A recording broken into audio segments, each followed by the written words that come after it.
Bangladesh, once known as Greater Bengal. Long before 1947, the territory of Bengal was vast.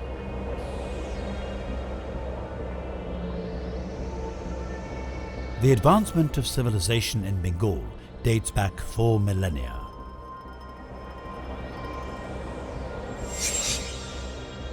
During the Imperial Age, Bengal is estimated to have had the largest economy of the world.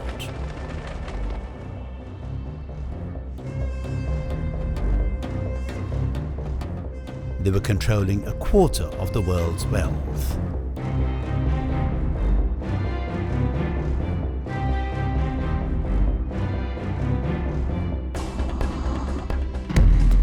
Bengal was shaken by the arrival of the mentally and physically strong warriors. That was the end of Bengal's classical era.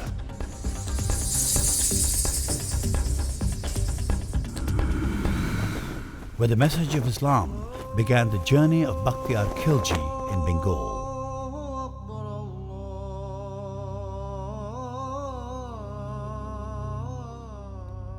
A good part of the population welcomed the broad-minded religion.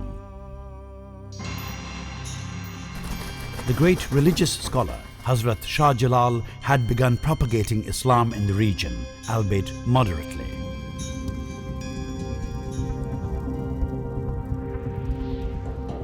Islam brought with it the end of centuries of conflict between the ancient religions.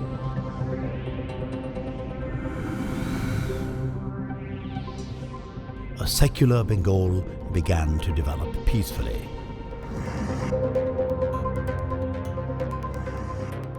The sultans came, one after another. Policies introduced by earlier sultans were perpetuated by the sultans who came later.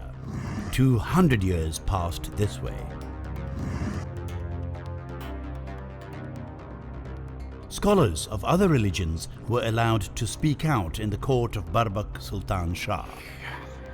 The learned were given honor and patronage.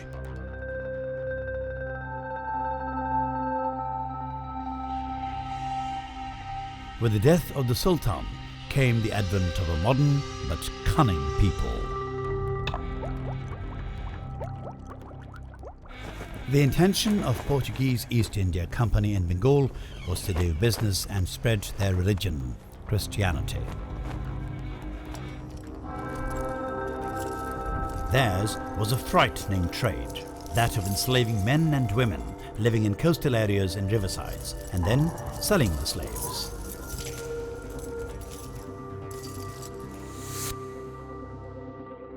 With their intelligence and bullishness, the Portuguese soon made friends with the lords of the land, and they did business in Bengal for 150 years.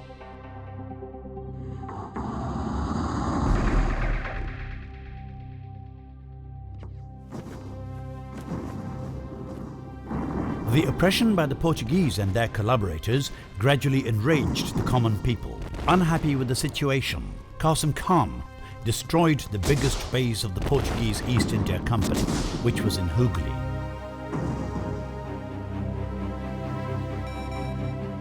The Portuguese were driven out of Bengal, but they still had the maps of Bengal's marketplaces, city ports and trade centers.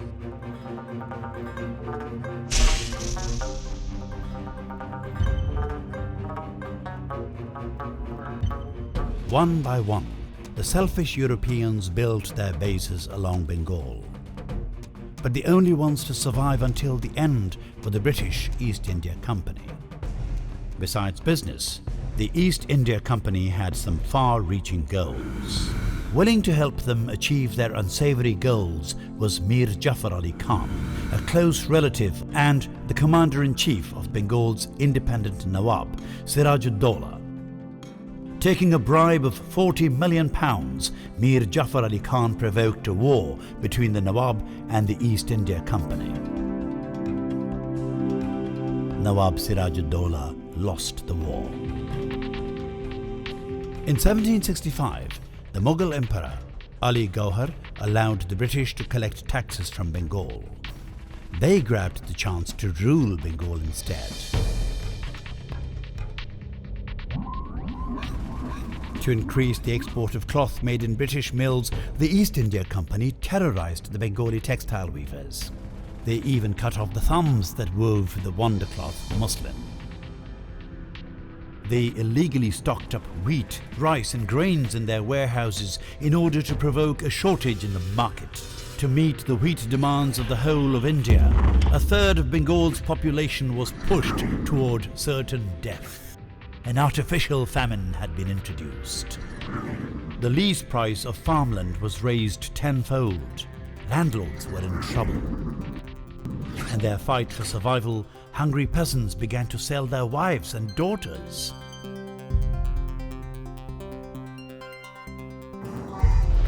In every corner of Bengal, the people were desperate to fight back.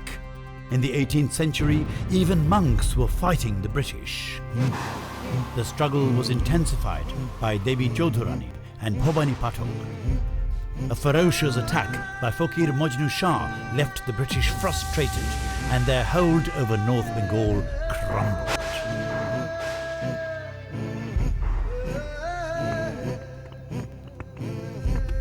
The consequence was widespread unrest.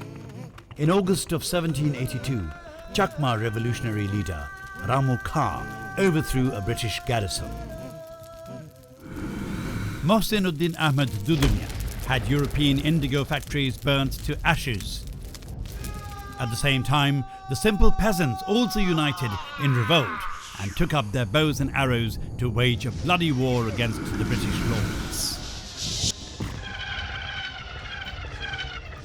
In 1831, the British blew up the bamboo fort of Titumir at Narikelbaria. The rebel leader was killed. But the East India Company soon had a greater rebel to fear. The first supreme leader of the Republic of India, Mastardar Shurjo Sen, had driven out the British, and the Chittagong region remained independent for 3 days.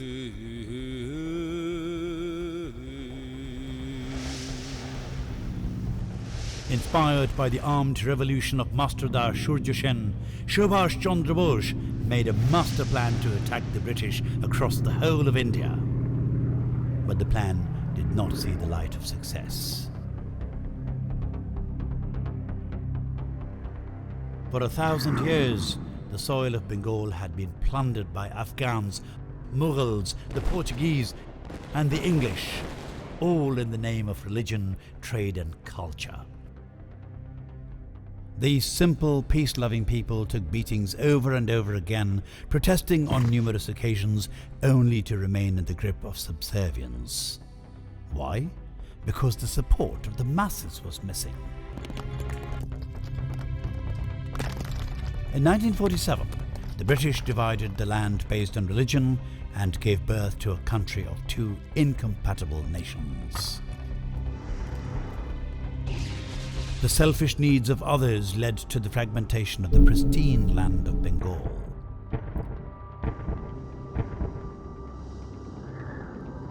But the heritage of Bengal was to remain as alive as ever.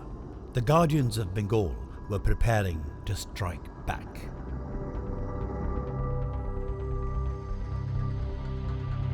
The greatest leader had just emerged to dry the spilled blood and release the muffled cry of the long-suppressed Bengalis. তোমাদের যা কিছু আছে তাই নিয়ে প্রস্তুত থাকো মনে রাখবা রক্ত যখন দিয়েছি রক্ত আরো দেব এই দেশের মানুষকে মুক্ত করে ছাড়বো ইনশাআল্লাহ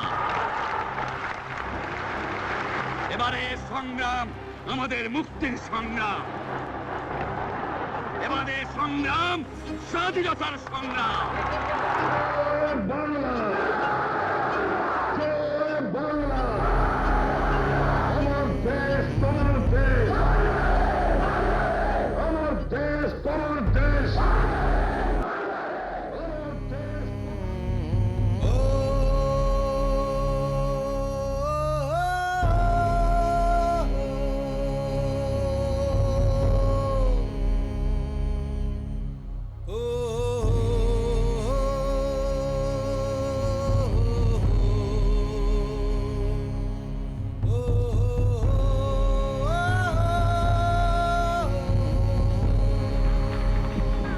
কবিগুরু রবীন্দ্রনাথ বলেছিলেন 7 কোটি বাঙালিরে এ বঙ্গজননী রেখেছ বাঙালি করে মানুষ করনি কবিগুরু কথা মিথ্যা প্রমাণ হয়ে গেছে আমার বাঙালি আজ মানুষ Almost every Bengalian government official says the Sheikh has no weakness. They say he's perfect.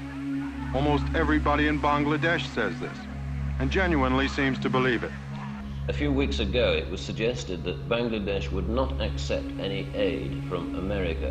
Is that still the case? I have not told it. Who told you these things? Now, this was said in the press before your return, sir. No, nobody has said that thing. Istad have cleared it. And Anybody wanted to give us help, we have no objection, but there will be no condition. Of course, this trouble is there. Such a serious flood and serious famine. We have not suppressed the news. We have already declared in the parliament that around 27,000 people have died by starvation and by disease. We have not hid anything from anybody.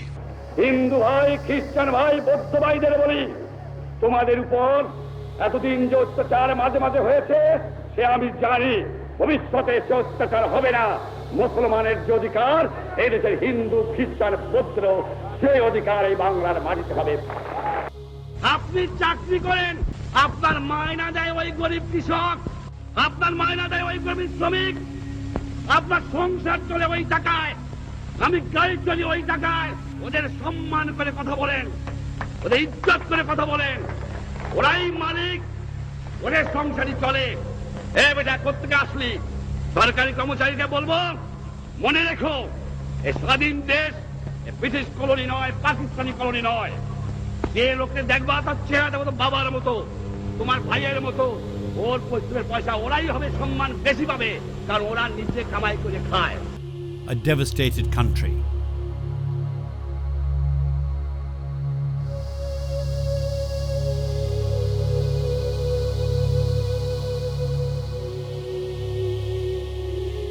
A people feeling lost.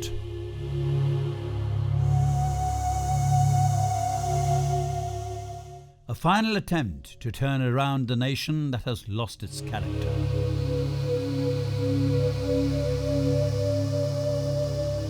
Did Sheikh Mujibur Rahman get enough time and support to rebuild the war-torn country he received? What was the attitude of the people who surrounded him, of his friends and the administration?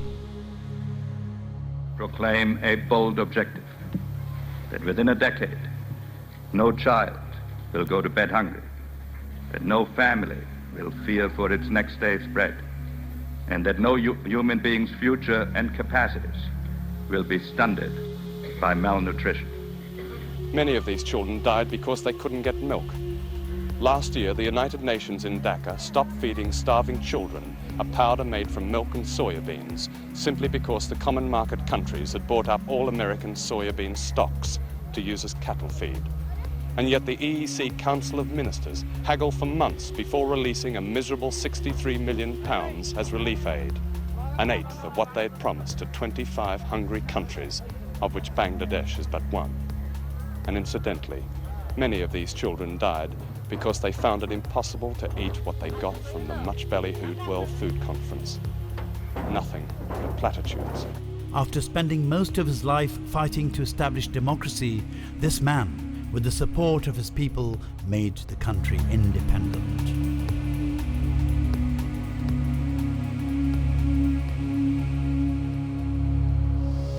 For almost 3 years as Prime Minister, he led a parliamentary government. Why then did he finally opt for a presidential system to run the country?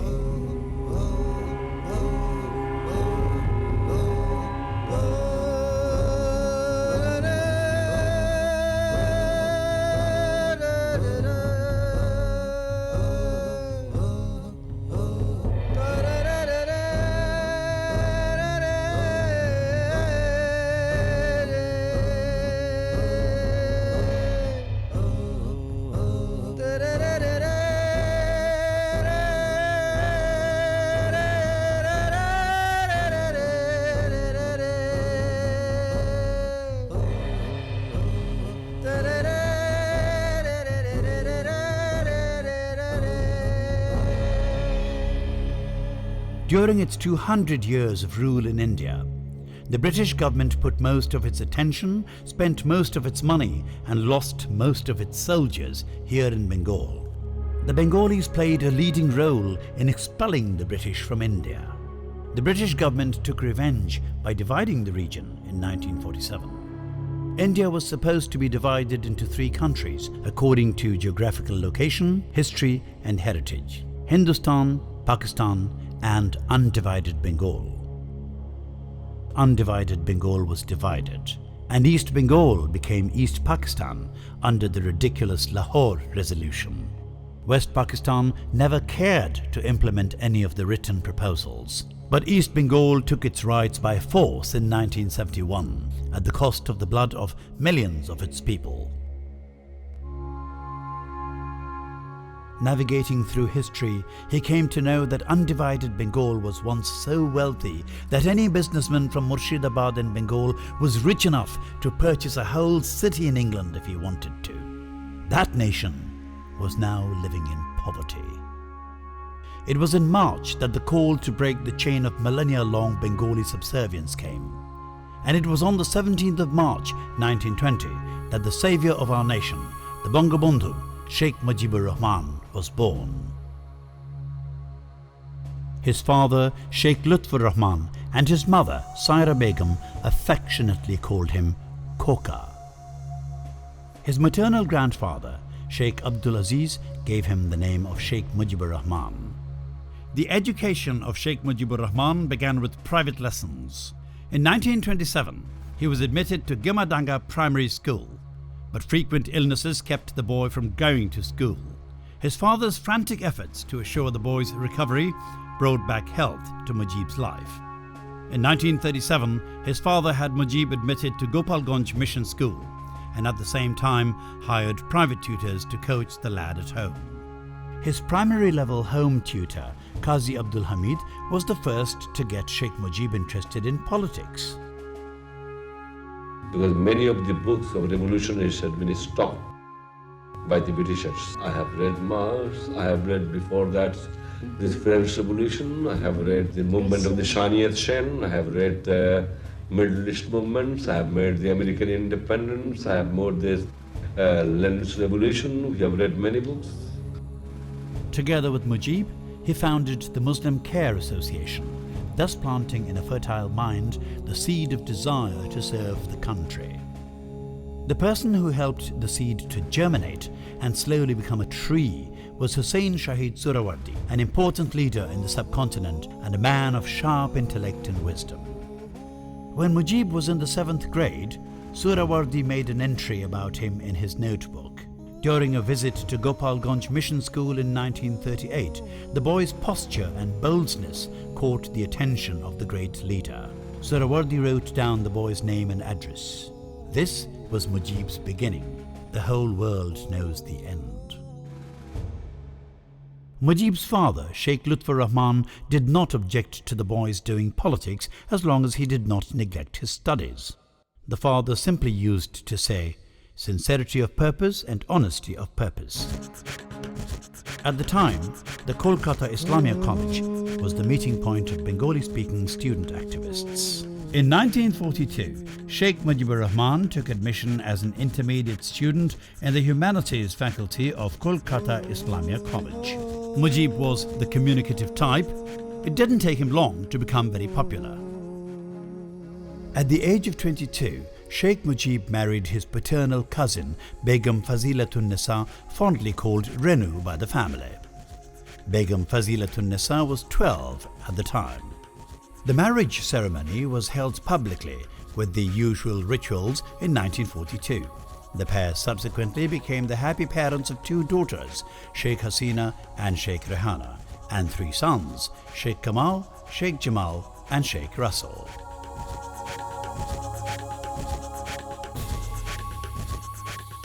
From 1941 to 1947, Sheikh Mujib, at Surawardi's command, moved around in East Bengal of the then India.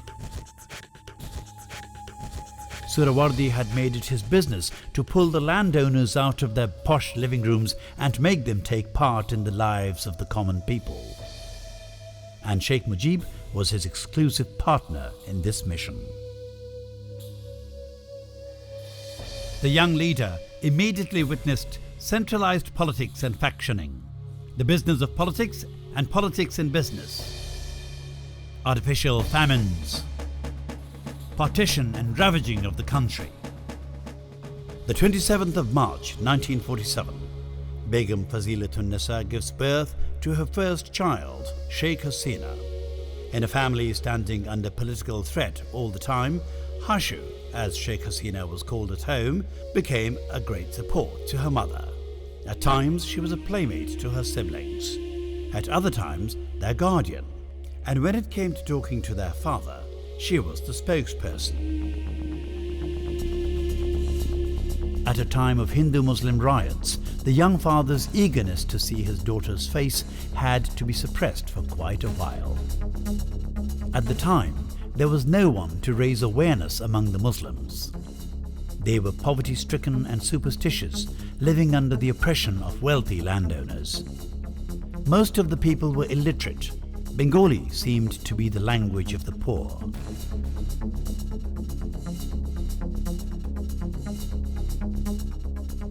At the end of 1947, Sheikh Mujib left Kolkata and returned to Dhaka.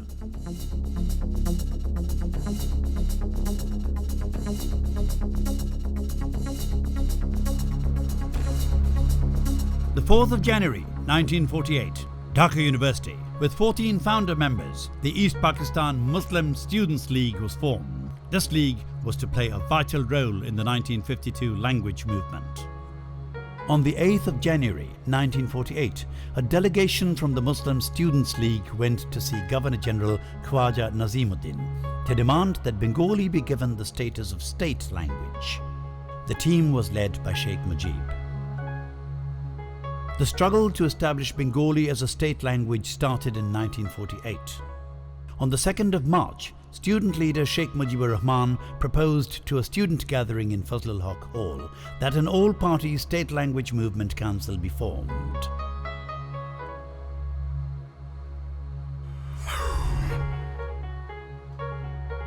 Dhaka University revolted.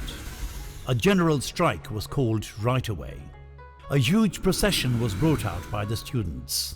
Those in the front row, including Sheikh Mujibur Rahman, Shamsul Haq, Ali Ahad, Qazi Ghulam Mahbub, Shaukat Ali, Khalik Nawaz Khan, Baitullah and many others were arrested. This was the first strike during the Pakistan government. This way, Sheikh Mujib was imprisoned altogether 22 times during his lifetime. But he never turned away from telling the truth. In his struggle for the Bengali language and for the demands of the Bengali people, he often endured deprivation and even faced death. The 23rd of March 1948, the racecourse grounds. The Governor-General of Pakistan, Muhammad Ali Jinnah, made it clear that Urdu and Urdu alone would be the state language of the country. That state language of Pakistan is going to be Urdu and no other language. Dhaka University revolted. A general strike was called right away. As if to spread the heat even more, Mujib became involved in the movement for the rights of the fourth-class employees of the university. The administration, losing its patience, arrested him on the 11th of September. He was released the following year, 1949, on the 21st of January. But he was not to be intimidated. Placing the same demands again on the 18th of April, this time through a hunger strike in front of the residence of the Vice-Chancellor, Mujib was arrested again. This time, he was expelled from the university. From 1948 to 1950, the peasants of Sylhet, Rajshahi, Dhaka, Khulna, Joshore and Magura regions rose in rebellion. Thousands were thrown into prison. They were tortured inhumanly. Police were ordered to shoot and kill until the movement stopped. The result was a disorder in the 100-year-old crop production system of East Bengal. With the death of Muhammad Ali Jinnah, The man who had dreamed of creating Pakistan, the administration became somewhat vulnerable. East Bengal eventually faced chronic food shortages. When his second child, Sheikh Kamal, was born, Sheikh Mujib was in prison.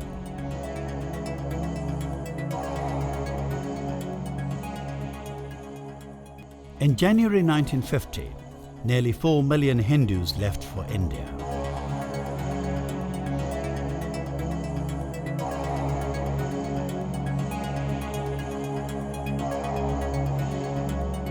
A prisoner in Faridpur jail at the time, Mujib was stunned.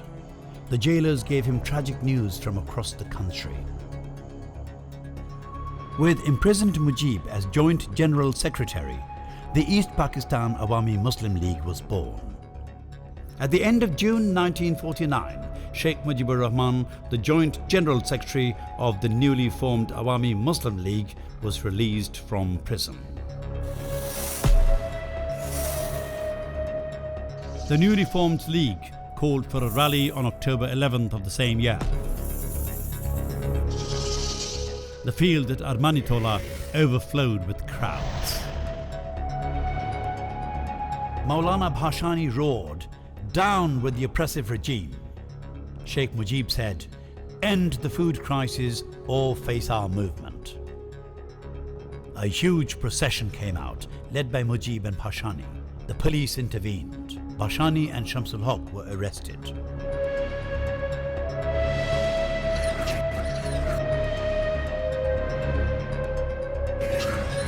To avoid arrest, Mujib caught a plane to Lahore using a pseudonym. His aim was to discuss with Hussain Shahid Surawardi the political situation prevailing in the country. Mujib returned on the 1st of January 1950. Detective police arrested him and kept him in prison for the next 2 years under the pretext of various concocted cases. On the 26th of January 1952, Khwaja Nazimuddin announced that Urdu would be the only state language of Pakistan. An experiment using Arabic letters to write Bengali had been successful. On the 3rd of February 1952, Sheikh Mujibur Rahman, still in prison, had physician Ghulam Maula and Abdus Samad Azad carry a message saying, "Consider the possibility of a nationwide strike and a procession on the 21st of February to besiege the Legislative Assembly Hall." Dhaka University on the 4th of February 1952. The Revolutionary Committee, the Jubo League and regular students hit the streets. A student gathering in the evening decided for a strike on the 21st of February. The agenda included a procession and a siege on the Assembly and on the Legislative Council.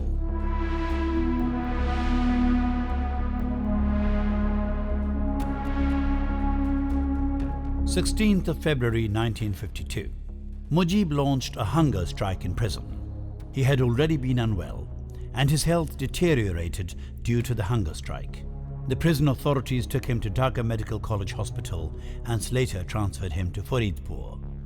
Before the steamer could leave for Faridpur, word went around that Mujib was at the Narayanganj pier. Party leaders and activists, students, labourers, ordinary people from all walks of life rushed to the pier. Despite his illness, Mujib stood up and said to the crowd, "Nobody has the courage to take the Bengali language from us. At the Assembly on the 21st of February, we will collect signatures from the MLAs in favour of the Bengali language." The 21st of February 1952. The right to speak Bengali was acquired on that day, but at the cost of the blood of Salam, Barkat, Rafiq, Jabbar and many others. The world knows that story today. Self-confidence and his political farsightedness grew as a result of this incident. On the 6th of February 1953, it was decided at a meeting of the Executive Council of the East Pakistan Awami Muslim League that the 21st of February would henceforth be celebrated as the Language Martyrs' Day. The acting General Secretary of the League, Sheikh Mujibur Rahman, sent a communique to all regions on the 10th of February informing them. As a follow-up of that event, International Mother Language Day is being celebrated worldwide today. The 2nd of April 1954, Sheikh Mujib took his third child in his arms and named him Sheikh Jamal. The 9th of July 1954, the first East Pakistan Awami Muslim League Council, Maulana Abdul Hamid Khan Bhashani as the President and Sheikh Mujibur Rahman as the General Secretary meet inside what used to be the Mughal cinema. The provincial election of 1954, with victory as its goal, this was basically the Bengali people's first struggle to secure their rights. To ensure victory, the Workers' and Peasants' Party, Nizam-e-Islam and leftist democratic parties built up the United Front. Mujib believed that fighting back with weapons was not politics. Instead, like a proper politician, he drew up and published a 21-point document called Why We Want Autonomy for East Bengal. In the election campaign that followed, Mujib travelled to every nook and corner of the country. With his hypnotic speeches, he stirred up the people's emotions. Crowds of people emerged to join the United Front. Of the 309 seats in the elections, the United Front won 223, of which 143 were for the Awami Muslim League. Under the joint leadership of A.K. Fazlul Haque, Maulana Bhashani and Hussain Shahid Surawardi, the deprived people were freed from oppression. Sadly for the people, the Muslim League government could not accept the changes. Soon, conspiracy was brewing. Violent riots broke out between Bengali and non-Bengali workers at Adamji jute mills in Narayanganj. Thousands of people were killed. The communist activities were held responsible for the incident, and the Fazlul Haque government was blamed for its failure in controlling the situation. On May 30th, the ministry was dismissed and direct rule was imposed by the governor. Around 1,600 front leaders and workers, including 30 members of the legislature, including Mujib, were put behind bars. Sher-e-Bangla was put under house arrest. Mujibur Rahman was released from prison on the 18th of December 1954. He was given a warm reception at the prison gate. Hearing of his father's illness, he rushed to Gopalganj. Mujib's father, seeing his son again, heaved a sigh of relief. 13th of September 1955, the joyful birth of Sheikh Rehana.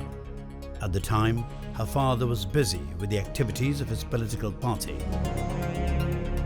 21st, 22nd and 23rd October 1955, the biennial conference of the Awami Muslim League. With Maulana Bhashani chairing, Mujib said, "Let there be no doubt that our countrymen of all religions, all complexions and all dialects need to unite under one banner. In fact, by making Awami League accessible to everyone regardless of their communities, we will be able to achieve our progressive goal." Maulana Bhashani and Shahid Surawardi saw eye to eye with Mujib. From Awami Muslim League, the word Muslim was dropped and the party became Awami League. The new slogan was, "Hindus and Muslims are brothers." For a second time, Mujib assumed the role of General Secretary and travelled across the country. Mujib recruited hard-working, educated youngsters for the party, and in the people he stirred up the desire for independence. He became a member of Pakistan's second Constituent Assembly cum legislature, and later, in 1956 and 1958, a member of the Pakistan National Assembly. There he observed that the attitude of West Pakistani leaders towards East Pakistan was not one of equality and fraternity. A poster with the question, "Why is Golden Bengal a crematorium?" was published by the Awami League. This made people aware of the contrasts between the two wings of Pakistan. Since the death of Muhammad Ali Jinnah, the first Governor-General of Pakistan in 1948, the seat of the Governor-General had become a subject of dramatic dispute. Awami League too was acting as a catalyst in the politics of Pakistan. On the 12th of September 1956, Awami League and the Pakistan Republican Party formed a coalition government. As the alliance leader, Hussain Shahid Suhrawardi was sworn in as the 5th Prime Minister of Pakistan. I have no such ambitions. All that I've been wanting to do is to bring the Muslim world together so that they can sit down at the same table, discuss matters amongst themselves. All these disputes which exist between the member nations may be resolved. With regard to international disputes, we may be able to put forward suggestions which may help to resolve them. And so far as leadership is concerned, my view definitely is that if any country desires to get the leadership of the Muslim world, then that combination, and namely the Muslim world coming together, is bound to fail. On the 16th of September 1956, the coalition government made Sheikh Mujibur Rahman the Minister for Industry, Commerce, Labour, Anti-Corruption and Village Aid. As Prime Minister, Hussain Shahid Suhrawardi built strong relations with two superpowers, the United States of America and China. He was the founder of the Atomic Energy Commission of Pakistan. At the same time, as a minister, Sheikh Mujibur Rahman helped establish the Film Development Corporation, a jute mill, a paper mill, a cotton mill, and some match factories in East Bengal. His plan was to set up important industries like fertilizer plants, steel mills, steel melting works, shipyards, gas, sugar, pharmaceutical and antibiotics industries, newsprint mills, rayon mills, jute looms, etc. But the usual gap was there again. A conspiracy by West Pakistan's influential business and political circles forced Hussain Shahid Suhrawardi to resign from the post of Prime Minister on October 17, 1957. On the other hand, Sheikh Mujibur Rahman, aiming to increase the pace of his party's activities, resigned from the ministry on May 30, 1957. But in 1957, Maulana Bhashani left the Awami League and formed the National Awami Party. This was politically damaging for the country. Exploiting the weakness of the moment, a military regime set in. On October 7, 1958, General Iskandar Mirza banned the constitution and imposed martial law on the country, declaring himself president and appointing General Ayub Khan as the chief martial law administrator. A few days later, on the 28th of October, Ayub Khan deposed Iskandar Mirza and became president himself. From 1958 to 1962, with Bhashani far away from the party, Shahid Suhrawardi under house arrest imposed by Ayub Khan in West Pakistan, and Sher-e-Bangla ailing, Sheikh Mujibur Rahman took the helm of the Awami League at a crucial moment. Hussain Shahid Suhrawardi had been a chronic heart patient and died in Lebanon in 1963 due to a cardiac arrest. The official version was that he had died of complications from heart problems. Mujib was upset on his funeral day because Hussain Shahid Suhrawardi had been so dishonoured by the Pakistan government. But his only goal was the welfare of the people of Bengal. It was now Mujib's duty to realise his guru's dreams. Presidential elections were held in Pakistan in 1965. Ayub Khan, then in power, stood against Fatima Jinnah, who was representing the combined opposition parties. A large part of the population had no opportunity to vote. Voting facilities were limited to cities and in the hands of 80,000 regional council members, most of whom had been bribed to favour Ayub Khan.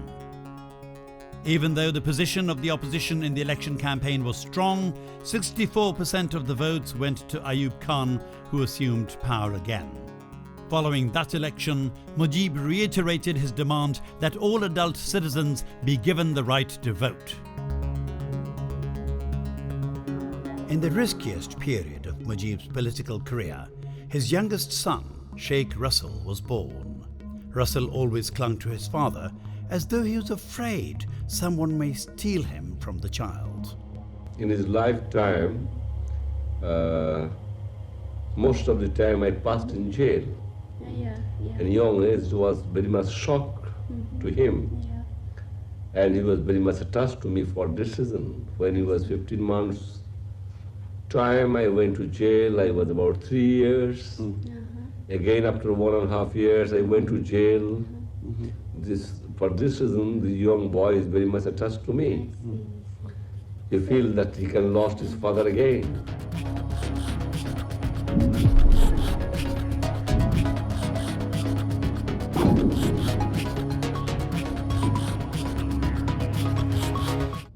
Nowadays, with the help of information technology, the latest news reaches the people immediately. But in those days, it was hard to get the news or even directions to the people. Most media were sponsored by the Pakistan government. Using his huge workforce, Sheikh Mujib would always keep the public informed about the latest situation. He would have leaflets and posters printed and murals painted. Through cultural and social events, he would keep the public aware of his consistent performance. The people grew to admire Mujib, so if anything happened to him, there would instantly be a public uprising.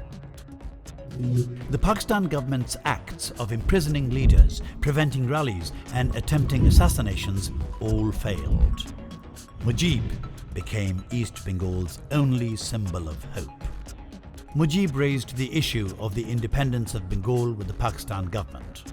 He made public the 6-point program for the survival of Bengal.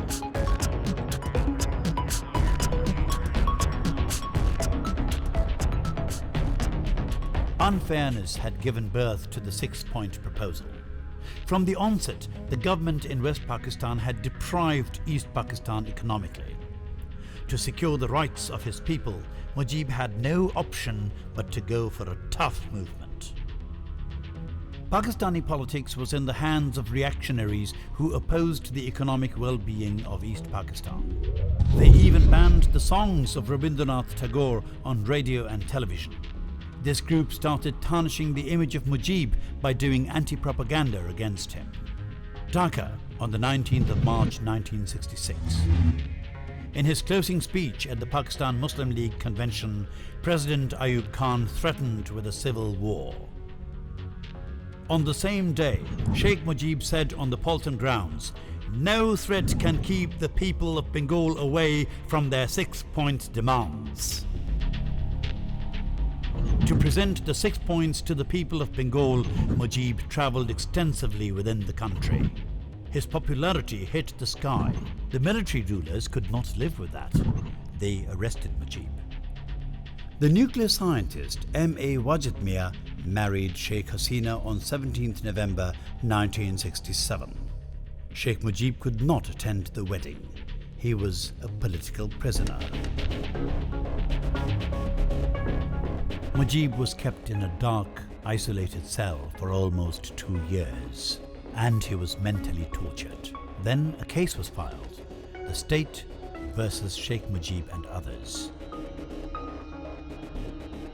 State-owned and pro-government newspapers called the case the Agartala conspiracy case.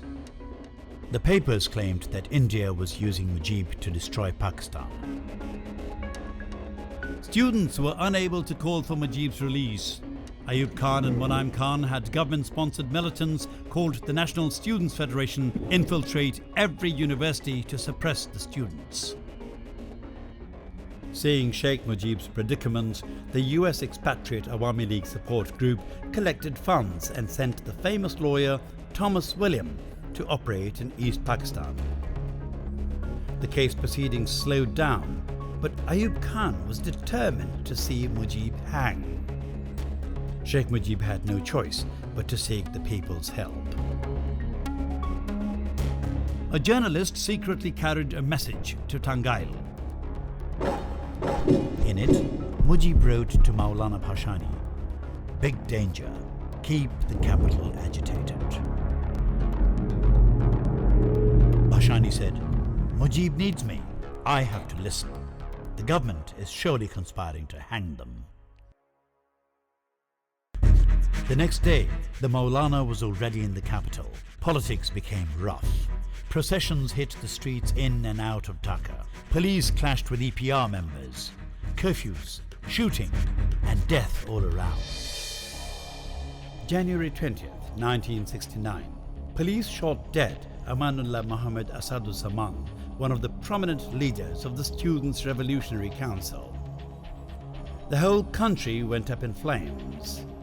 The students immediately renamed all roads, gateways and parks that bore the name of Ayub Khan and named them after the martyr Asad.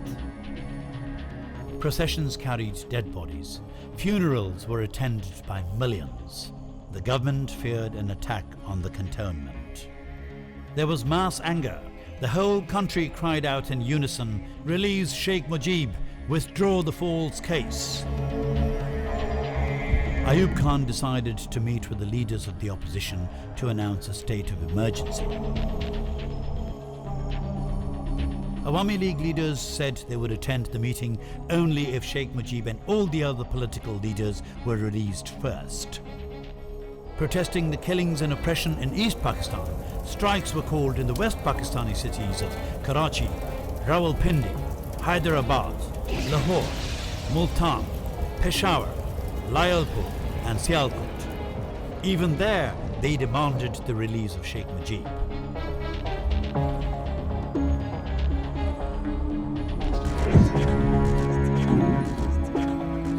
Of the political prisoners held in Dhaka cantonment, prisoner number 17, Sergeant Zahurul Haque, was brutally slain in prison.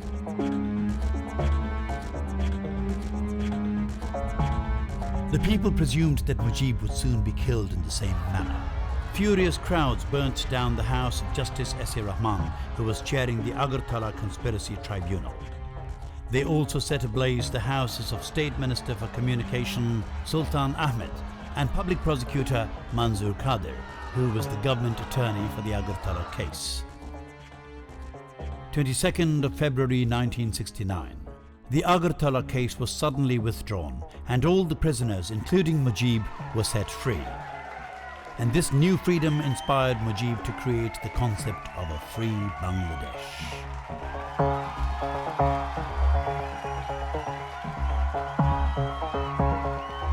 During a meeting of the Revolutionary Students' Council at the racecourse in Dhaka, Sheikh Mujib was endowed with the title of Bangabandhu, the friend of Bengal.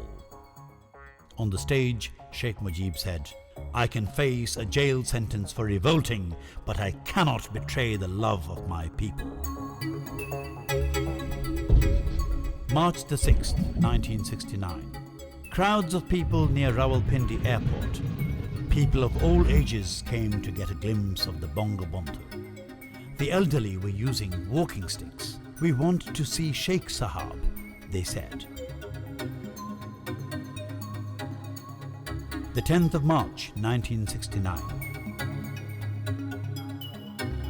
Ayub Khan presided over a round-table conference. The Bangabandhu said, "The people of East Pakistan are being deprived." He stood firm with his 6-point demand. After the meeting, the Bangabandhu returned to Dhaka on the 14th of March. The people had already learned that their leader had not given in to any tempting alternatives. Mujib got a hero's reception at the airport. Ayub Khan soon resigned. Another military man, General Aga Muhammad Yahya Khan, took the helm. Chief Martial Law Administrator Yahya Khan proclaimed, "We will create a legal framework by the 31st of March 1970, and based on the framework, there will be elections on the 5th of October 1970. He gave a directive to halt all political activities until then. The Bangabandhu reviewed every situation very closely, trying to understand the facts behind each incident. He would deal with all the situations politically and make only calculated moves. Fooling the military regime, Sheikh Mujib began to build international public relations. He started with West Pakistan itself.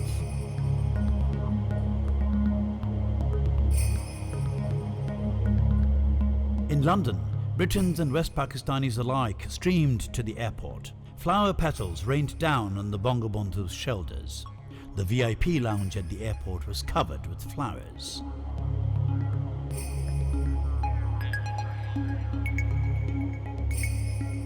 Back in Dhaka, the Bangabandhu proclaimed, "From today, this homeland of the Bengalis will be called Bangladesh."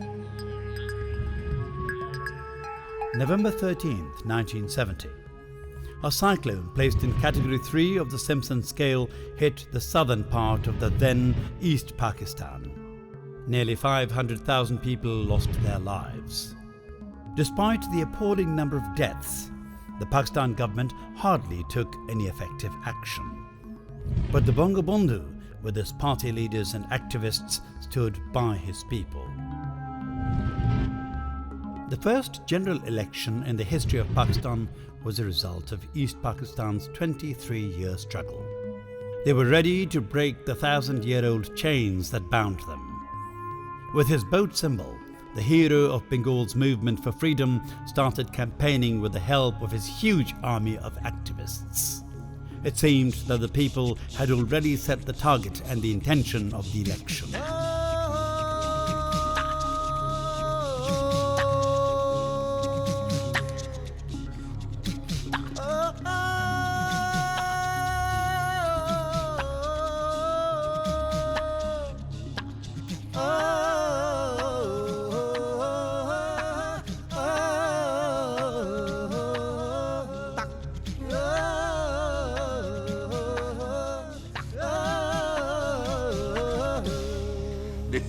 Vital area is that of transport and communication.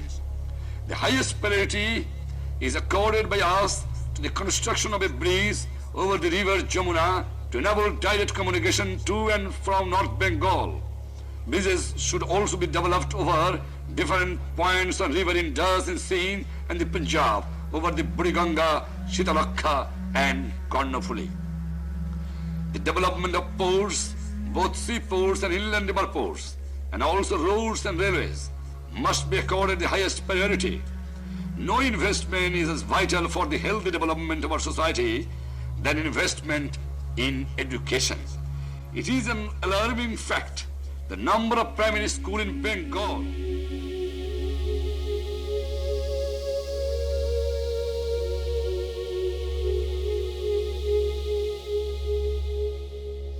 The elections of 1970. The Awami League came out victorious, along with the people of East Bengal. The Pakistan Muslim League was washed out of East Pakistan.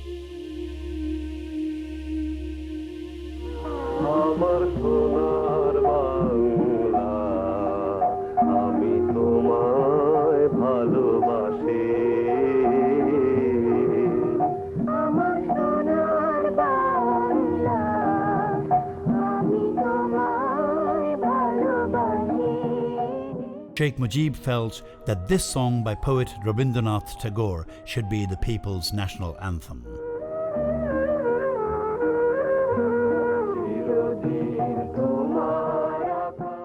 Instead of inviting the Awami League to form the government, Yahya Khan postponed the session of the National Assembly on March 1st, 1971 for an indefinite period. Sheikh Mujibur Rahman gave a clarion call for a non-cooperation movement against the dilly-dally attitude of the military junta to transfer power on the basis of election. This movement spread over the whole of East Pakistan. And you know the people are behind me, everything is collapsed. There is no administration, the people are obeying my order, not their order. Legally, I am the authority because people have voted to me. But I can tell you one thing. Nobody should play with the fire. Nobody should try to suppress the 70 million people. When they are determined to achieve something, nobody can suppress them. Today, tomorrow, or day after tomorrow. They must win. Victory is ours.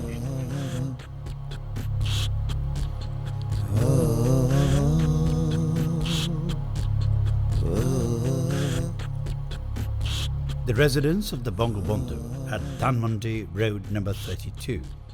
The great leader had lunch with his family. His wife took his hands in hers and ushered him to the bedroom. She asked him to take a nap.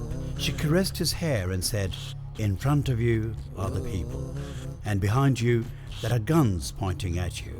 The whole nation is banking on you. Nobody loves them more than you do, so speak to them from the core of your heart. After taking rest, the Bangabandhu got dressed and kissed his children on their foreheads to say goodbye. Then he was off to the racecourse.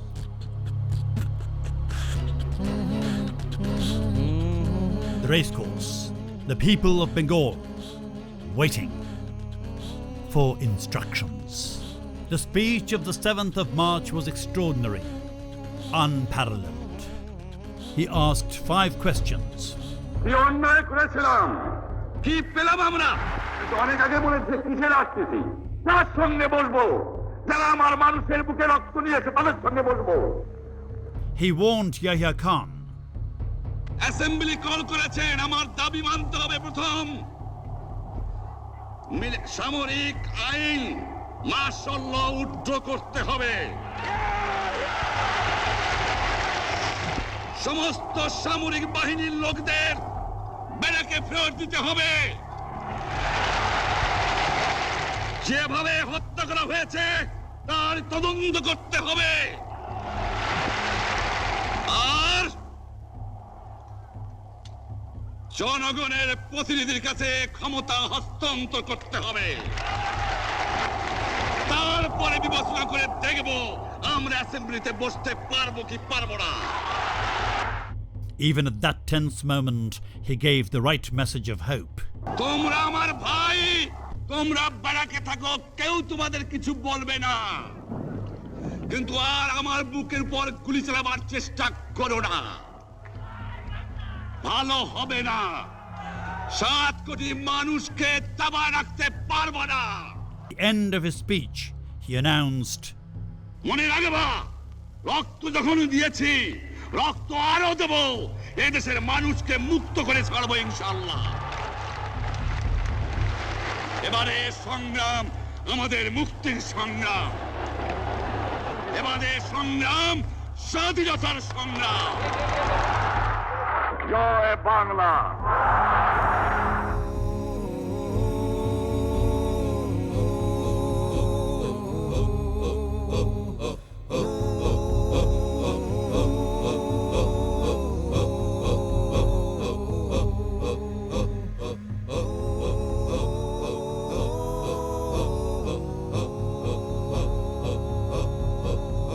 Tikka Khan was appointed the Governor-General and Chief Martial Law Administrator. The Chief Justice of the High Court refused to swear him in, but he was sworn in after the army crackdown of the 25th of March.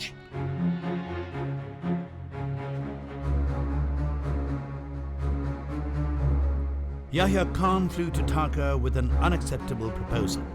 Bhutto had no choice but to come to Dhaka. He came under tight security. With him came 13 close companions. He sat repeatedly for talks with the Bangabandhu, talks that led nowhere. Kindly don't ask me any other questions. I have already answered. My discussion is going on about the political situation of this country, and discussion will continue because it is not a very matter of 1 or 2 minutes. You require sufficient time to discuss. And tomorrow 10 o'clock again I am meeting the president and discussing. Well, thank you very much now. Will some of your people be with some of your colleagues told you in the meantime? Street processions were still underway. The army was still killing people.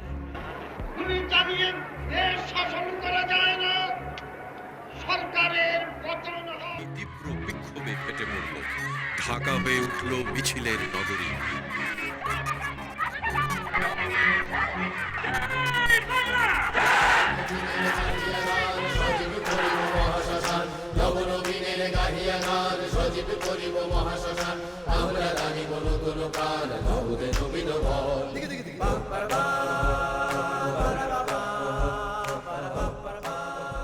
On the 23rd of March, instead of celebrating Pakistan Day, the people observed Resistance Day.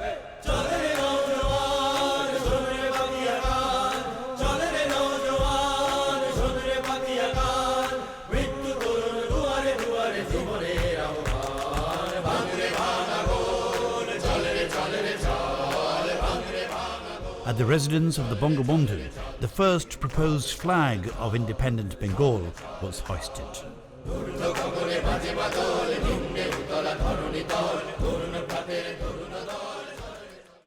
Now, East Pakistan, which has only 15% of the land but considerably more than half of the people, feels it's being treated as a colony. Last December, there were elections, and the Awami League of East Pakistan, led by Sheikh Mujibur Rahman, won the majority of the seats in the National Assembly, which runs both halves of the country. But the President of Pakistan, Yahya Khan, has yet to allow the Assembly to convene. The Assembly was to draw up a new constitution. Fighting broke out, and the President reimposed martial law in East Pakistan. Who can do anything? 70 million people are united behind us. Even with the army. What damn army can do? We don't care for them. They can suppress my people with bullets. So you're already the chief of independent Bengal. De facto, not legally, but de facto. What? I am representing the people of Bengal. Legally, morally, I am the man who can govern this country.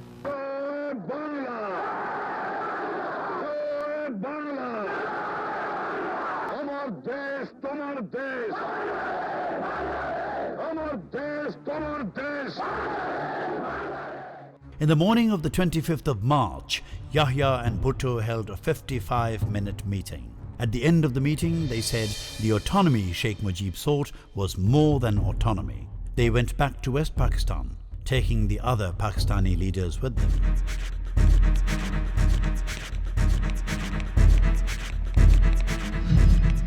March 25th, 11 in the morning.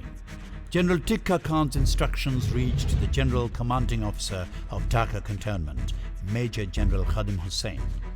90 minutes before schedule, the barbarian Pakistan Army was let loose.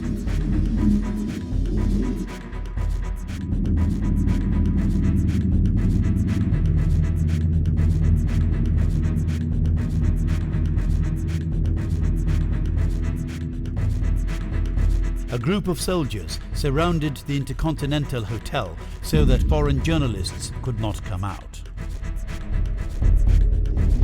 The police lines at Rajarbagh were attacked. Communication news of the attack spread quickly.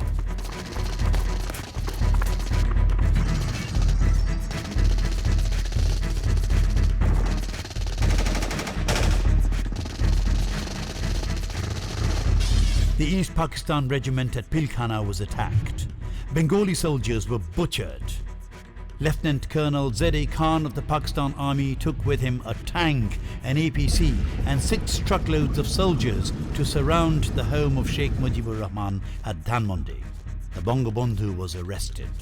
A message was radioed, "Big Bird in the cage."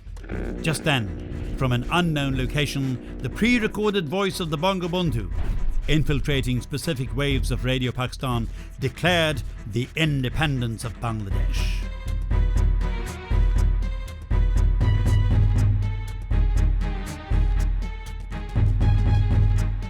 The Pakistani soldiers killed anyone and everyone they came across.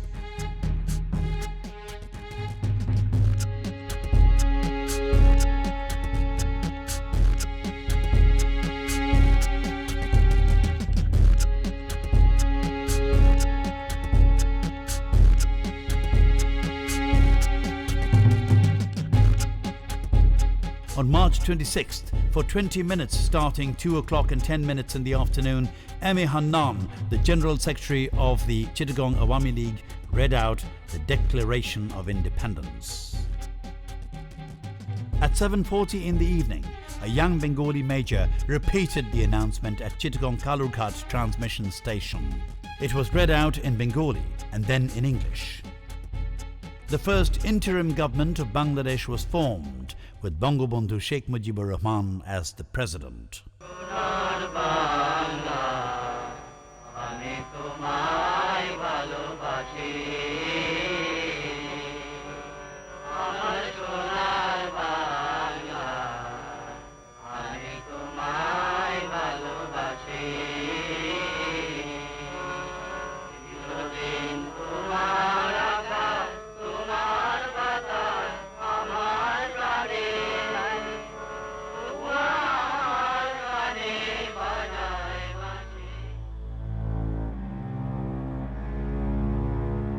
Reuters informed from Rawalpindi that Pakistani authorities had published a photo of Sheikh Mujib, detained.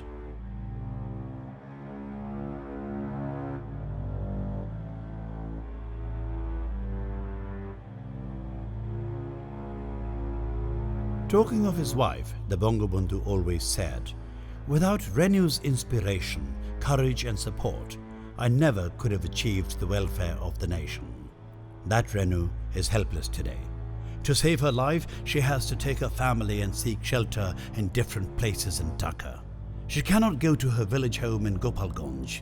That has been burnt to ashes by the Razakar forces and the Pakistani soldiers.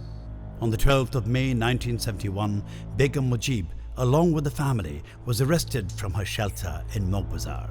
The Pakistani forces kept them under house arrest inside an unfurnished house at Dhanmandi Road number 18.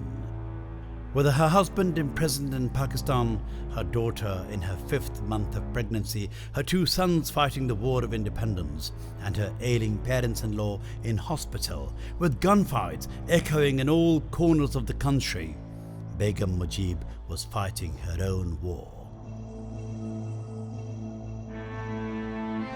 The 27th of July, 1971, Dhaka Medical College Hospital. The Bangabandhu's first grandchild, Shawjeeb Wazid Joy, was born in military confinement. No one from the family was allowed to see Sheikh Hasina. But Begum Sufia Kamal quarrelled with the guards and made her way through to the young mother. My friend came to me, sadness in his eyes, told me that he wanted help before his country dies. Oh, I couldn't feel the pain, I knew I had to try. Now I'm asking all of you to help us save some lives.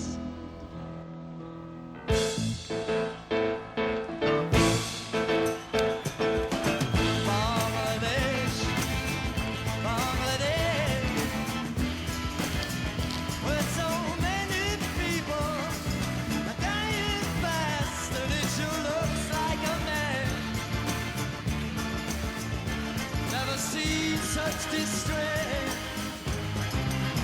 I want to lend your hand and understand. Got to really long holiday, long holiday, long holiday. Such a great disaster. I don't understand, but it sure looks like a man. Never knows such distress. Please don't turn away. Wanna hear you say, relieve the people for holiday.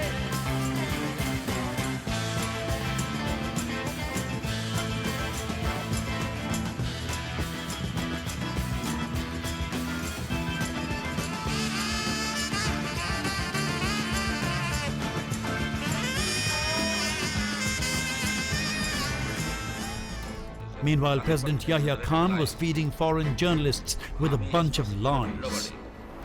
Army has tried to save 70 million people of East Pakistan against armed rebels of East Pakistan who were excited and incited by a new theory and philosophy of Awami League for secession.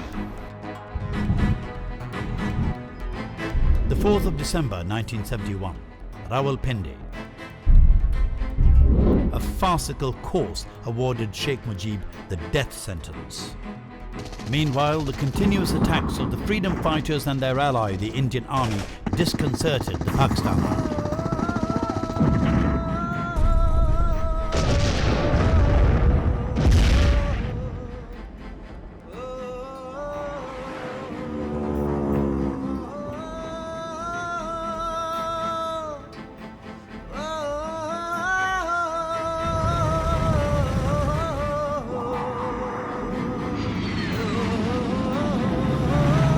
We will fight. We'll go back and fight. My country hearkens for me. Why should I waste my time here in the Security Council?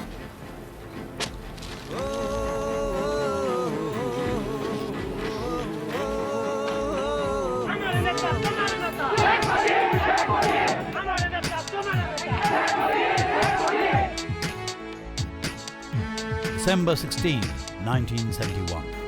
Bangladesh took the world by surprise when it won the war for independence. Will you make any attempt at a conditional surrender? No, sir. The question is either we live or we die.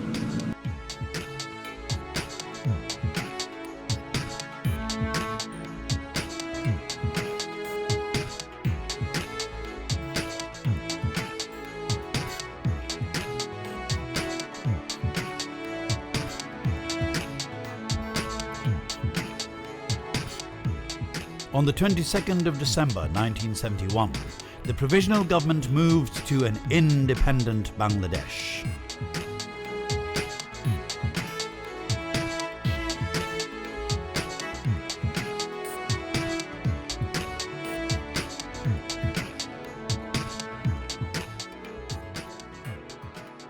Took part in war must be treated as war criminal under international law, war law. Will you ask the Indian Army to release those men to you for trial? Certainly, Indian Army is acting in unison with our armed forces and under the authority of our acting president in Bangladesh. Therefore, they will have to act in unison with us.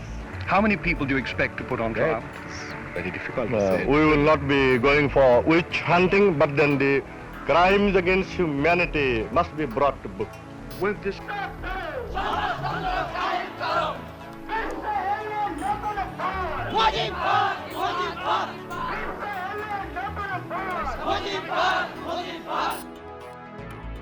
Miles away, a defeated Pakistan was in turmoil.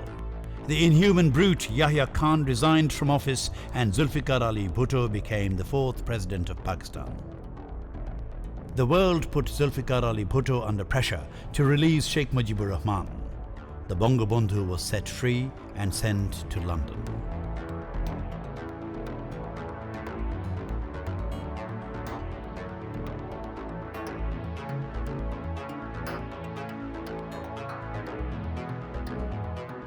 The British government sent Bangabandhu Sheikh Mujibur Rahman home on a British Royal Air Comet aircraft.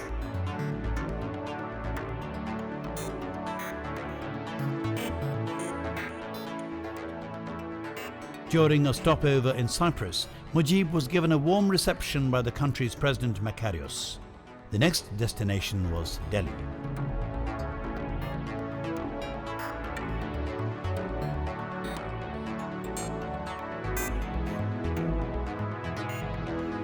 The flags of India and Bangladesh were flying on the streets of Delhi. Given a royal reception there, the Bangabandhu was touched. The ceremony displayed family warmth rather than the formalities of a state function.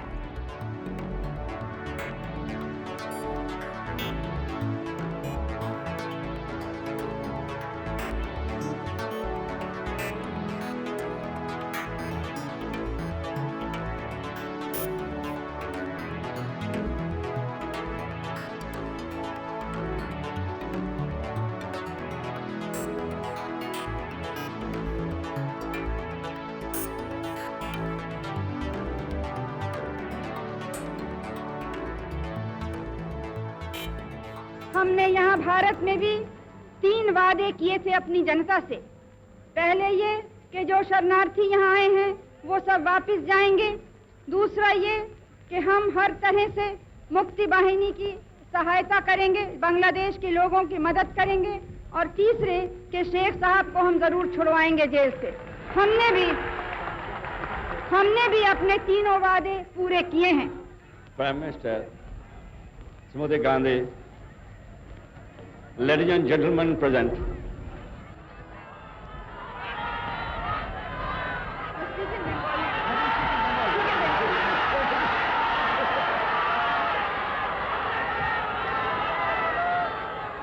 हमारे भाई और बोनेरा, আপনাদের প্রধানমন্ত্রী, আপনাদের সরকার, আপনাদের সৈনিক বাহিনী, সৈন্যবাহিনী আপনাদের জনসাধারণ যে সাহায্য এবং সহানুভূতি আমার দুঃখী মানুষকে দেখিয়েছে, চিরদিন বাংলার মানুষ তা ভুলতে পারবে না। ব্যক্তিগতভাবে আপনারা জানেন আমি পশ্চিম পাকিস্তানের অন্ধকার ছেলের মধ্যে বন্দী ছিলাম দুদিন আগেও। শ্রীমতী গান্ধী আমার জন্য দুনিয়ার এমন জায়গা নাই যেখানে চেষ্টা করেন নাই আমাকে রক্ষা করার জন্য। আমি ব্যক্তিগতভাবে তার কাছে কৃতজ্ঞ।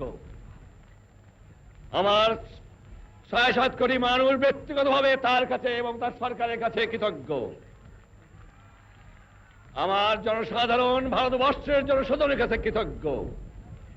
আর যেভাবে ১ কোটি লোকের খাওয়ার বন্দোবস্ত এবং ঢাকার বন্দোবস্ত আপনারা করেছেন, আমি জানি ভারতবর্ষের মানুষও দুঃখী আছে, সেখানে তারাও কষ্ট পাচ্ছে, তাদেরও অভাবিত আছে। তা থাকতেও তারা সর্বস্ব দিয়েছে আমার লোককে সাহায্য করার জন্য। চিরদিন আমরা তা ভুলতে পারবো না। One thing cannot be denied. Had India and the Soviet Union not helped in the liberation war, the independence of Bangladesh would have been delayed and the casualties would have been far higher.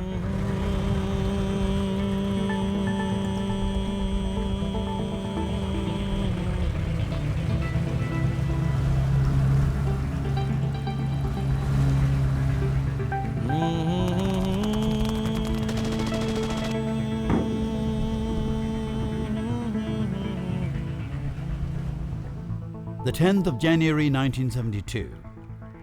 The aircraft touched down at Dhaka Airport in Tejgaon. The airport was still damaged from the recent bomb blasts.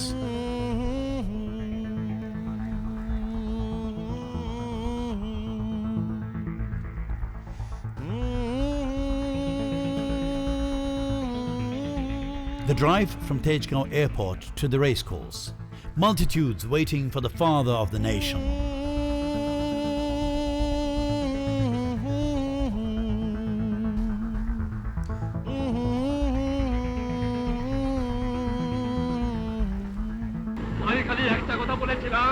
তোমরা যদি আমাকে মেরে ফেলে দাও আমার আপত্তি নাই, মৃত্যুর পরে আমার লাশটা আমার বাঙালির কাছে দিয়ে দিও, এই একটা অনুরোধ তোমাদের। On the stage, speechless for a while. Then he cried, and they cried with him. বাঙালি, আমি মানুষ, আমি মুসলমান, একবার মরে 2 বার মরে না। When Sheikh Mujibur Rahman was sworn in to become the first Prime Minister of Bangladesh, the country was in a sorry plight.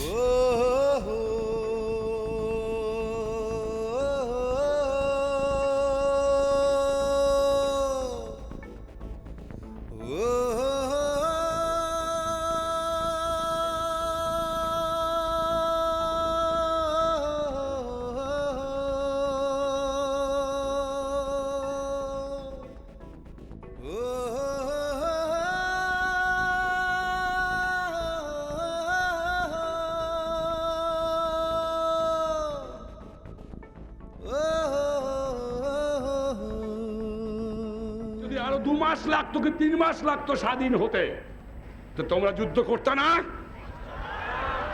যদি 1 বছর লাগতো যুদ্ধ করতে না? না খেয়ে কষ্ট করতে না? তোমরা শত্রু মোকাবেলা করতে না? গুলি খেয়ে মরতে না? এই 1 বছর তোমাদের সর্বস্ব ত্যাগ করে আমার দেশের গঠনমূলক কাজে আত্মনিয়োগ তোমাদের করতে হবে। করবা? রাস্তা তোমাদের নিজেদের করতে হবে, ব্রিজ তোমাদের নিজেদের করতে হবে, ফসল উৎপাদন তোমাদের করতে হবে, গ্রামে গ্রামে তোমাদের কাজ করতে হবে, শান্তি শৃঙ্খলা তোমাদের এরিয়াতে তোমাদের রাখতে হবে। করবা?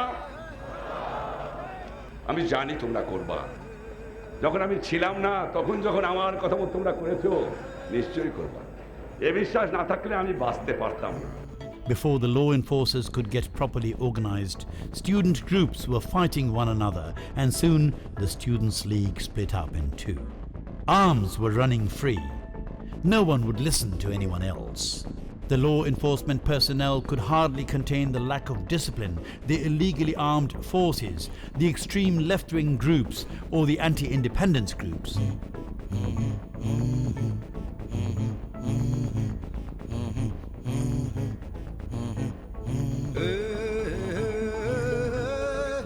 Bangabandhu Sheikh Mujibur Rahman gathered the trained freedom fighters to form the National Defence Force.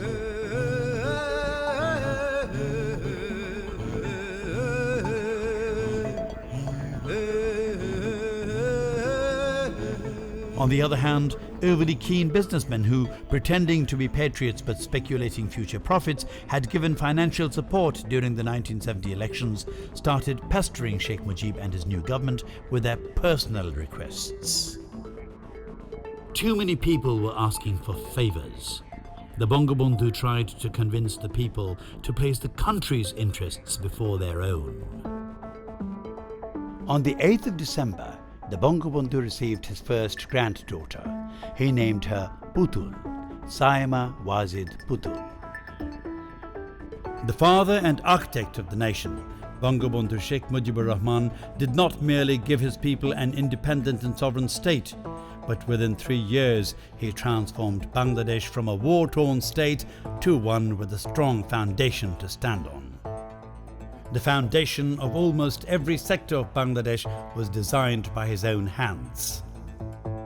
As a first step, he asked the Indian soldiers to retreat from Bangladesh.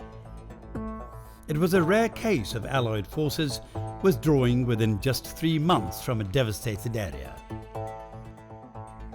He also had the freedom fighters surrender their weapons.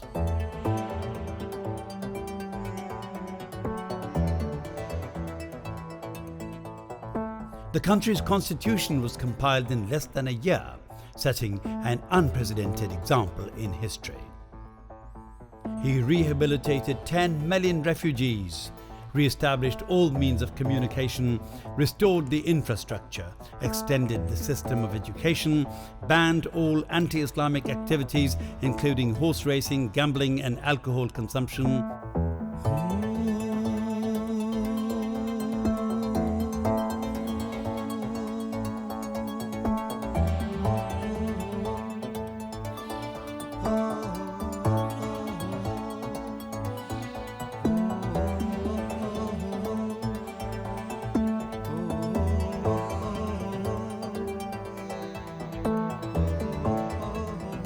Formed women's rehabilitation agencies, established a freedom fighters welfare trust and bestowed various titles on the most valiant freedom fighters, brought about improvements in agriculture, nationalized industries, banks and insurances so that thousands of jobs were created.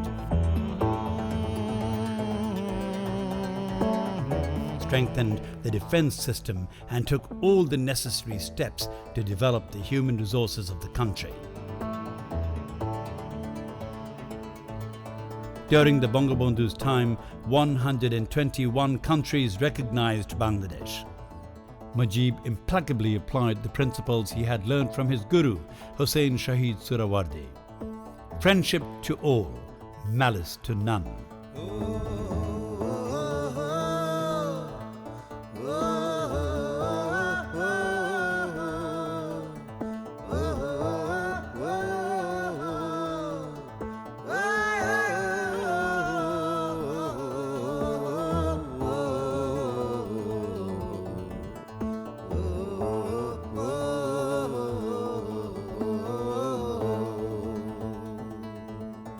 As a unique example, he was equally popular in the Middle East, Japan and the Soviet Union.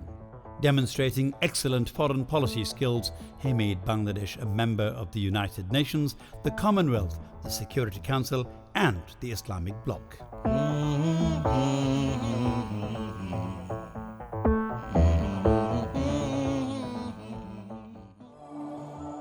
Bangabandhu was a forgiving man. He tried to keep everyone happy at the cost of his own happiness. He would never lose faith in others. Greedy traders disobeyed government rules to sell crops at a greater profit to the neighboring country. In March 1974, there was a severe storm followed by floods. Crops were destroyed. Syndicate traders grabbed the opportunity to raise the price of rice. An artificially created famine hit the country. The goal of independence had been to keep the poor happy, yet they were in distress. More than 27,000 people died of starvation. millions were going hungry. The government tried to feed the poor in the 5,862 soup kitchens made for the purpose.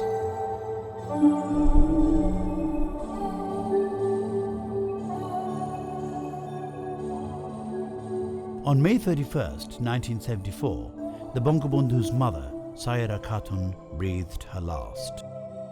While still in mourning, Mujib became busy arranging funds to meet the budget. Some friendly states held out a helping hand. Some help came, but then fate struck again. Foreign ships arrived, carrying food, blankets and medicine.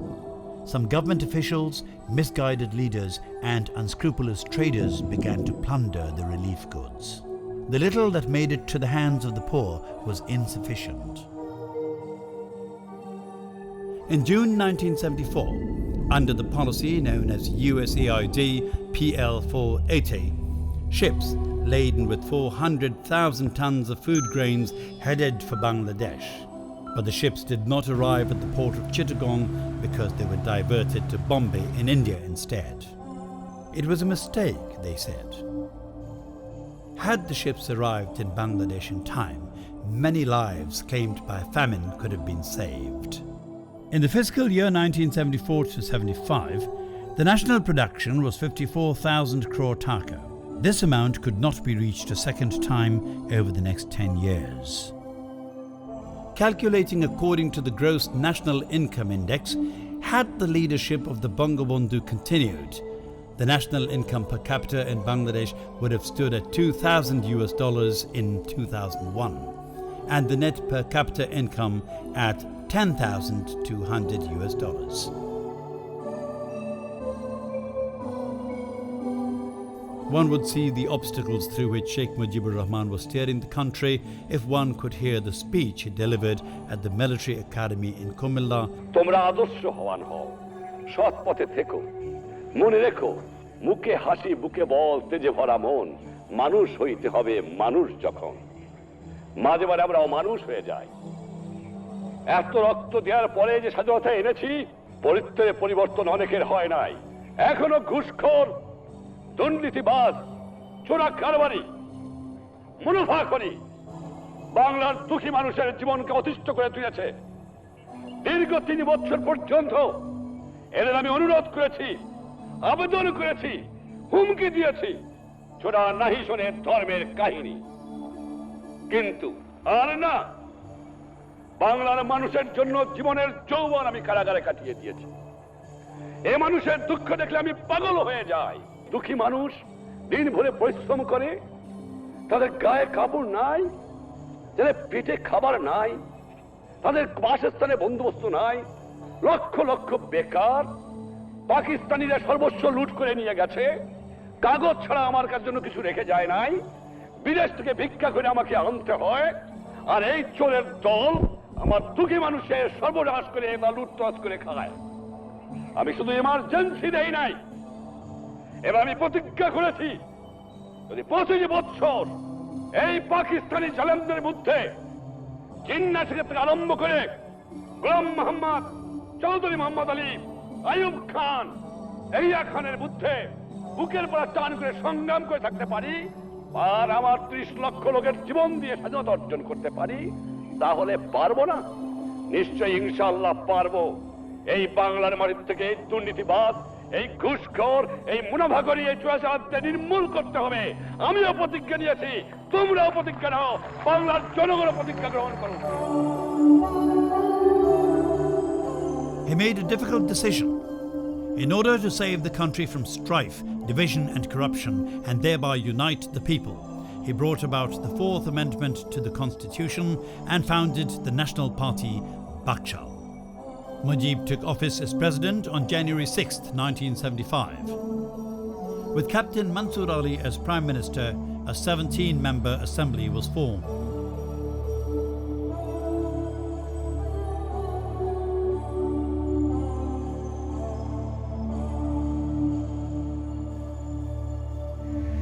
The lower income group and the lower middle income group were called the backbone of Bangladesh economy. This huge number of people developed a large number of cooperatives over the years to satisfy their own needs. The contribution of these cooperatives to the successes of business and to the progress of society as a whole was invaluable. 5 বছর প্ল্যানে বাংলাদেশের 65,000 গ্রামে একটা করে cooperative হবে প্রত্যেক গ্রামে গ্রামে। এই কোঅপারেটিভ জমির মালিক জমি থাকবে, কিন্তু তার অংশ যে বেকার প্রত্যেকটা মানুষ, যে মানুষ কাজ করতে পারে তাকে সেই কোঅপারেটিভের সদস্য হতে হবে এবং বহুমুখী কোঅপারেটিভ হবে। আলটিমেটলি 65,000 ভিলেজে একটা করে কোঅপারেটিভ করা হবে। 5 বছরে প্ল্যান না হয়েছে। তাদের কাছে পয়সা যাবে, তাদের কাছে ফার্টিলাইজার যাবে, তাদের কাছে টেস্টিভ যাবে, তাদের কাছে ওয়ার্ক প্রোগ্রাম যাবে। আস্তে আস্তে ইউনিয়ন কাউন্সিল ওই টাউটের দল বিদায় দেওয়া হবে, তা না হলে দেশ বাঁচানো যাবে না।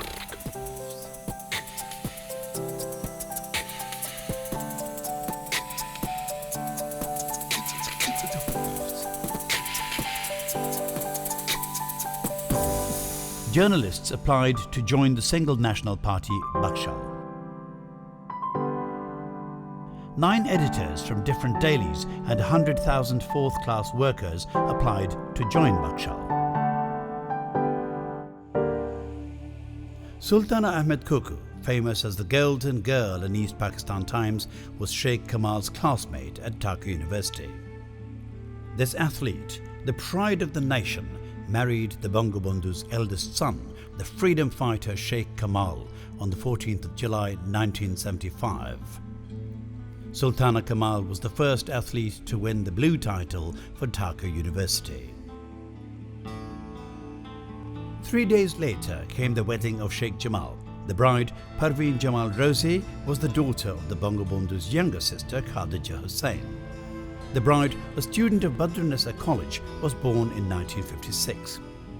Her father, Syed Hussain, was serving as the Establishment Ministry Secretary in the Bangabandhu government.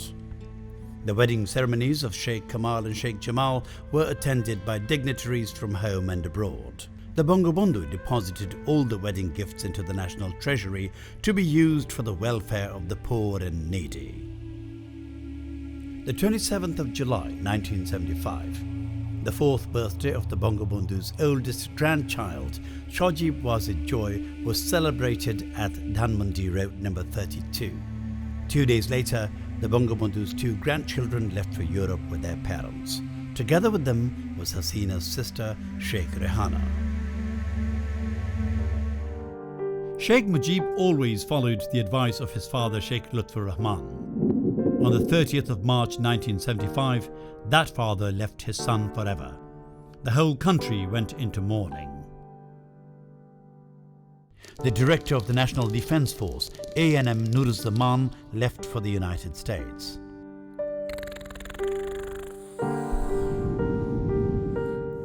The 14th of August 1975. Soon after dinner, Mujib's little son, Russell, goes to sleep. On finishing dinner, Mujib calls the Flood Controls Minister Sherniabad to learn about the latest flood situation. Sheikh Kamal returned home from Dhaka University. His brother Sheikh Jamal finished a game of carom in the neighbourhood and went home. At home were their wives, Sultana and Rosie. Mujib's younger brother, Sheikh Nasser, had just returned to the capital from the countryside. After a quick dinner, he went into a deep sleep. The president's elder daughter, Sheikh Hasina, was in Europe with her family. Her younger sister, Sheikh Rehana, was with her. A group of soldiers surrounded the home of President Sheikh Mujibur Rahman.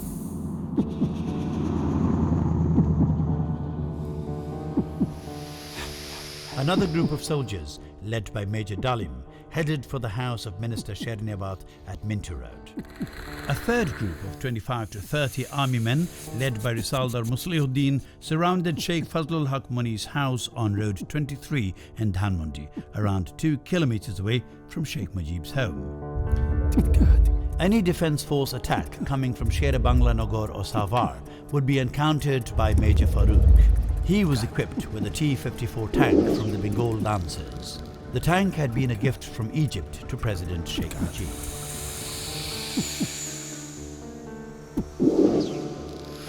Assuming the role of a political coordinator, Major Rashed was working on tackling the situation that would follow. Army Chief Major General Shafiullah received a call from the President, but he did nothing. The President's military secretary, Jamiluddin, also received a call. He jumped on his jeep and headed for the President's house. Meanwhile, the soldiers rushed into the house of Sheikh Mujibur Rahman and launched the bloodiest assassination in the history of politics.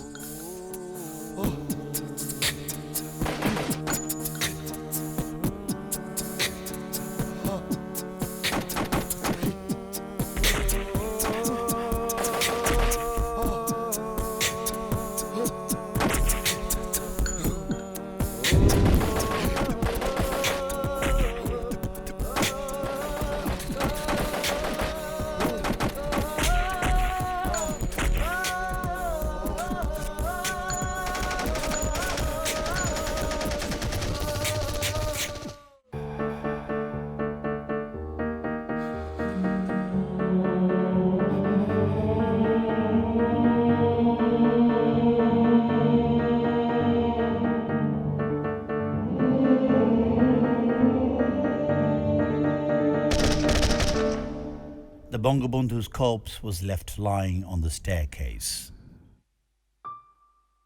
Bangabandhu's most trusted deputies were shot by army officials inside Dhaka Central Jail. They were the key persons of the provisional government of the People's Republic of Bangladesh.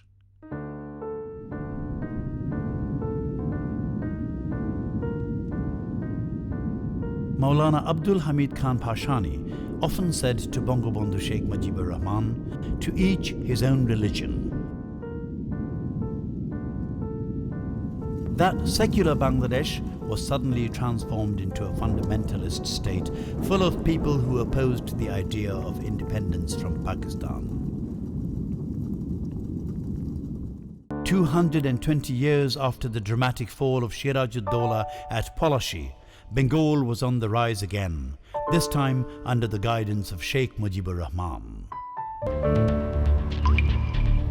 Through his self-sacrifice, Bangabandhu Sheikh Mujibur Rahman has revealed the enemies and the allies of Bangladesh. The new generations will have to know their enemies. It's time to wipe them out.